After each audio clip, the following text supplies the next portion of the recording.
আচ্ছা, পুজোর তো আর বেশি দিন বাকি নেই, তো পুজো স্পেশাল এই শুধুমাত্র গুঁড়ো দুধ দিয়ে তৈরি কালাকান্দের রেসিপি তোমাদের সাথে শেয়ার করব, যেটা একদম মুখে দিলেই মিলিয়ে যাবে। আর তার সাথে থাকবে শাহি আলুর দম, হিঙ্গের কচুরি। বলো, এইরকম মেনু যদি শুধুমাত্র অষ্টমী, নবমী বা সপ্তমী যে কোনো দিনের সকালে রাখা যায়, তাহলে কিন্তু সবার মন খুশি। আর সত্যি কথা বলতে, চারিদিকে প্যান্ডেল আর পুজো দেখে মনটাও বেশ এখন খুশি খুশি। আলুর দমের রেসিপিটা কিন্তু একদমই শাহি বলতে পারো। খুব ভালো অকেশনে এরকম আলুর দম বানালে আর কিচ্ছু লাগবে না লুচি অথবা হিঙ্গের লুচির সাথে। তো আজকে তোমাদের সাথে সেই স্পেশাল আলুর দমের রেসিপি তো থাকছেই, আর তার সাথে শুধুমাত্র গুঁড়ো দুধ দিয়ে তৈরি মালাই কালাকান্দের রেসিপি শেয়ার করব। এর জন্য এমনি প্যাকেটের দুধেরও দরকার নেই, মাত্র 1.5 কাপ গুঁড়ো দুধ দিয়েই প্রায় 15 থেকে 20টা মতো কালাকান্দ হয়ে যাবে। তো প্রথমে আমি আলুর দম বানানোর জন্য আলুগুলোকে ভালো মতো ছাল ছাড়িয়ে একটু কাঁটা চামচের মাধ্যমে ফুটো ফুটো করে রেখে দিয়েছি। আর ওইদিকে পেঁয়াজের বেরেস্তা ভেজে নিচ্ছি। আদা, রসুন আর কাঁচা লঙ্কাটাকেও বেশ ভালো করে থেতো করে নিয়েছি। 1 চামচ পোস্ত আর 10-12 কোয়া কাজু বাদাম দিয়ে ভালো মতো একটা পেস্ট বানিয়ে নেব। এটা শাহি আলুর দম বা বলতে পারো কাশ্মীরি আলুর দমও বলে, তবে কাশ্মীরি আলুর দমে আরও কিছু মশলা যোগ হয়। শাহি আলুর দম আমি বলি কারণ এখানে শাহি গরম মশলাটা ইউজ হয়। শাহি গরম মশলা মানে আমি বিরিয়ানি মশলার যে রেসিপিটা শেয়ার করেছি, আমি ঠিক সেইভাবেই শাহি গরম মশলা বানাই। শুধুমাত্র ওর মধ্যে জয়িত্রী আর জায়ফলের ভাগটা একটু কম থাকে, আর ধনে জিরে মৌরি একদমই থাকে না। তো প্রথমে এখানে দেখো সমস্ত যে মশলাগুলো রেডি করে নিয়েছি সেগুলো ভালো মতো পেস্ট করে নিতে হবে। চাইলে পেঁয়াজের বেরেস্তাটাকেও পেস্ট করে নিতে পারো, তবে একটু মুখে দানা দানা পড়লে ভালো লাগে বলে পেস্ট করে নিই। তার সাথে শাহি গরম মশলা গুঁড়ো, জল ঝরানো টক দই, পরিমাণ মতো লবণ, ঝাল লঙ্কার গুঁড়ো, লাল লঙ্কার গুঁড়ো, আদা রসুন বাটা দিয়ে ভালো মতো আলুটাকে মেখে আধ ঘন্টা থেকে 1 ঘন্টা রেস্টে রেখে দেব। এতে আলুর থেকে ভেতরে জলটাও বেরিয়ে যাবে আর আলুটা খুব তাড়াতাড়ি সেদ্ধ হয়ে যাবে। দোকানে গেলেই হিঙ্গের কচুরির প্রতি আমাদের আলাদাই লোভ থাকে, তবে বাড়িতেও কিন্তু একদম দোকানের মতো হিঙ্গের কচুরির পুর আজকে তোমাদের সাথে শেয়ার করব। তবে প্রথমে কচুরিটা বানানোর জন্য, যাতে কচুরিটা একদম ফুলকো ফুলকো হয়, ময়দাটাকে মেখে রেখে দেব রেস্টে। অবশ্যই আরেকটা কথা, ময়দার মধ্যে আমরা অনেক সময় সাদা তেলের পরিমাণ বা ঘি যেটা দিয়ে ময়ম দাও সেটা বেশি দিয়ে ফেলি। এক্ষেত্রে কিন্তু কচুরিটা মানে তেল তেলে হয়ে থাকবে, সেই জন্য যতটা পরিমাণ তেল দরকার মোটামুটি ময়ম দেওয়ার জন্য ততটাই তেল দেবে। সামান্য লবণ আর চিনি দিয়ে ভালো মতো মেখে আধ ঘন্টা থেকে 1.5 ঘন্টা রেস্টে রেখে দিলে খুব ভালো কচুরি হয়। এদিকে আমি হিঙ্গের পুরটা বানিয়ে নিচ্ছি। তার জন্য সরষের তেল নিয়েছি 1 চামচ, 1 চামচের বড় চামচ হিং, আর তার সাথে বড় চামচের 1 চামচ হিং, আর তার সাথে ছোলার ছাতু নিয়েছি এই মোটামুটি 7-8 চামচ মতো। ভালো মতো করে সমস্ত মিশিয়ে দিয়ে একটু জলের ছিটে ছিটে দিয়ে একটা ডো মতো করে নেব। হিংটা পিওর হলে খুব সুন্দর গন্ধ আসে।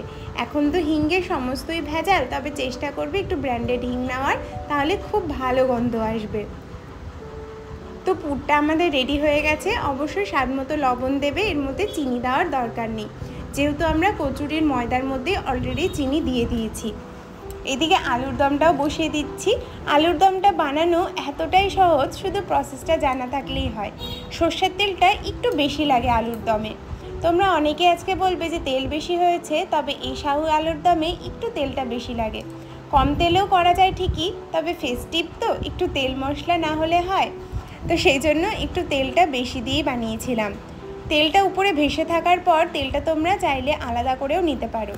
আলুর দমের মধ্যে গরম মশলা ফোড়ন দিয়েছি আর তেজপাতা ফোড়ন দিয়েছি। তারপর আলুর দমটাকে পুরোপুরি ঢেলে দিয়ে নাড়াচাড়া করে ঢেকে রেখেছি একদম ঘড়ি দেখে আধ ঘন্টা। মাঝে মধ্যে শুধু একটু নাড়াচাড়া করে নেবে।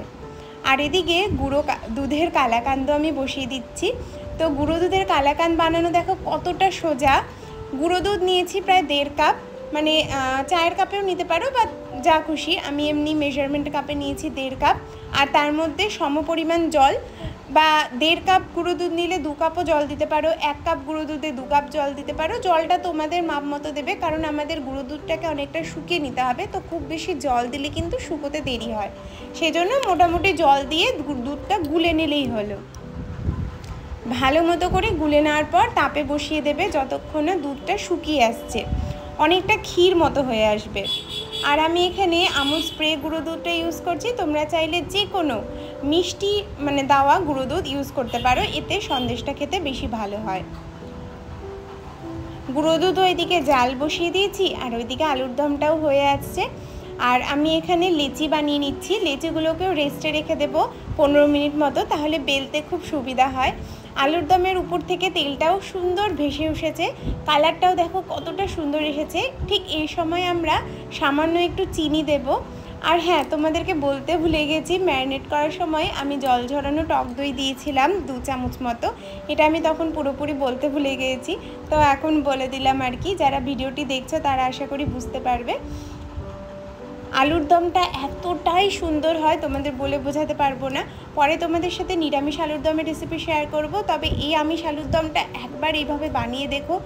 শুধু মানে লুচি পুরি না, রুটির সাথেও দারুণ লাগে, বা এমনি যে পোলাও থাকে পোলাওয়ের সাথেও দুর্ধর্ষ লাগে এই আলুর দমটা খেতে। তো একবার অবশ্যই বানিও।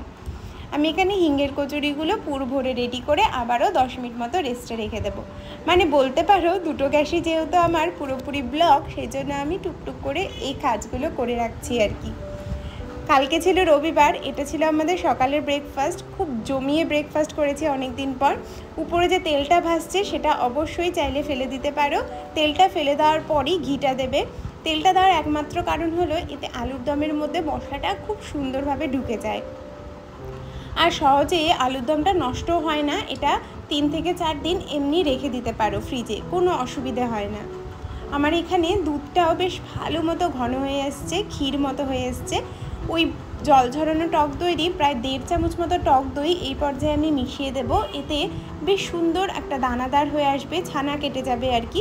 যেহেতু ক্ষীর মতো হয়ে এসেছে সেই জন্য ছানাটাও বেশ ক্ষীর ক্ষীর হবে।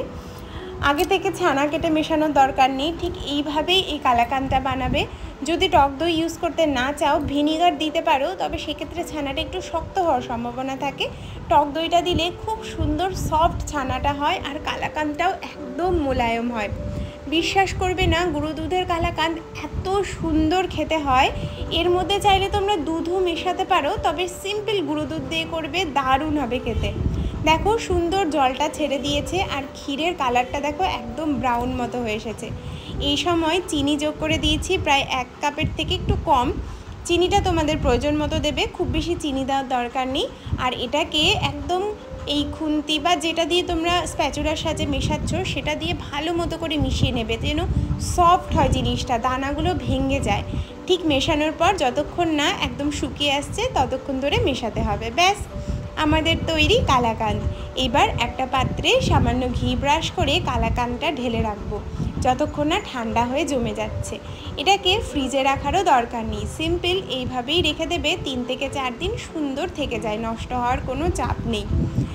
এইভাবে থালার মাধ্যমে ছড়িয়ে দিয়ে ভালো করে স্প্যাচুলার সাহায্যে একটু ডো মতো করে রেখে দেব। আমি পুরি ভাজতে ভাজতেই কালাকান্দটা ঠান্ডা হয়ে সুন্দর জমে গেছিলো, ফ্রিজে আমি রাখিনি।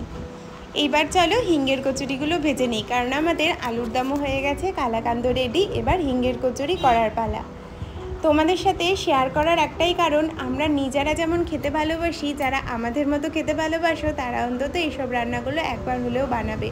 আর সত্যি বলতে শুধু পুজো স্পেশাল না, যে কোনো দিনে এসব রান্না বানালে সবাই খুশি হয়। মাঝে মধ্যে এরকম রান্না খেতে কিন্তু ভালোই লাগে। মাঝে সাঝেই তো আমরা বাইরে থেকে কিনে কচুরি খাই, তো বাড়িতে এভাবে বানালে কিন্তু সবার ভালো লাগবে। কচুরিগুলো প্রতিটাই এত সুন্দর ফুলেছিল, আমি তোমাদের সাথে কথা বলতে বলতেই ঢোক গিলছি, এত সুন্দর খেতে হয়েছিল। বিশেষ করে হিঙ্গের কচুরি আমাদের দুজনের খুব প্রিয়। ডালপুরি যেমন প্রিয়, তেমনি প্রিয় হিঙ্গের কচুরি। রাধা বল্লভীর থেকেও আমাদের আর কি এই দুটো কচুরি অসম্ভব ভালো লাগে। আর আমার মনে হয় হিঙ্গের কচুরি বানানো পৃথিবীর সবথেকে সোজা কাজ, যে কোনো পুর ভরা কচুরির থেকে, কারণ হিঙ্গের কচুরির পুরটাও খুব সহজে হয়ে যায়। প্রতিটা কচুরি দেখো কি সুন্দর ফুলেছে। তো গরম গরমে হিঙ্গের কচুরি আর তার সাথে আলুর দম আর এই সন্দেশের মেনুটা কিন্তু অবশ্যই পূজায় বা যে কোনো স্পেশাল অকেশনে বানাতে পারো, আর প্রিয়জনদের জন্য বানাতে পারো, সবার খুব পছন্দ হবে। কালাকান্দটা দেখো কি সুন্দর জমে গেছে। আর তোমাদের একটা পিস ভেঙে দেখাচ্ছি কতটা সফট হয়েছে আর কতটা ঘি ছেড়েছে। গুঁড়ো দুধ দিয়েও যে এত সুন্দর কালাকান্দ হয় তোমরা একবার না বানালে বুঝবে না। বারবার বলছি গুঁড়ো দুধের মধ্যে চাইলে এমনি গরুর দুধও মেশাতে পারো, তবে আমি এই রেসিপিটা এই জন্যই বলছি যাতে যাদের মানে এমনি দুধ প্যাকেটের দুধ পেতে অসুবিধা তারা গুঁড়ো দুধ তো পাবে, তো সেটা দিয়েও কিন্তু মিষ্টিটা বানাতে পারবে। সার্ভ করা হয়েছে, আমাদের থালা রেডি, এবার শুধু খাওয়ার অপেক্ষা। তোমাদের কেমন লাগলো আজকের মেনু অবশ্যই জানিও। পেঁয়াজের বেরেস্তাগুলো চাইলে বেটে দিতে পারো, তাহলে একদম স্মুথ গ্রেভি হবে, তবে আমি বেটে দেইনি কারণ পেঁয়াজগুলো হালকা দানা থাকলে আমাদের বেশ ভালো লাগে। পুরটা দেখো কত সমানভাবে ছড়িয়ে গেছে। এইভাবে একবার বানিয়ে দেখো, আর কেমন লাগলো অবশ্যই জানাতে ভুলো না।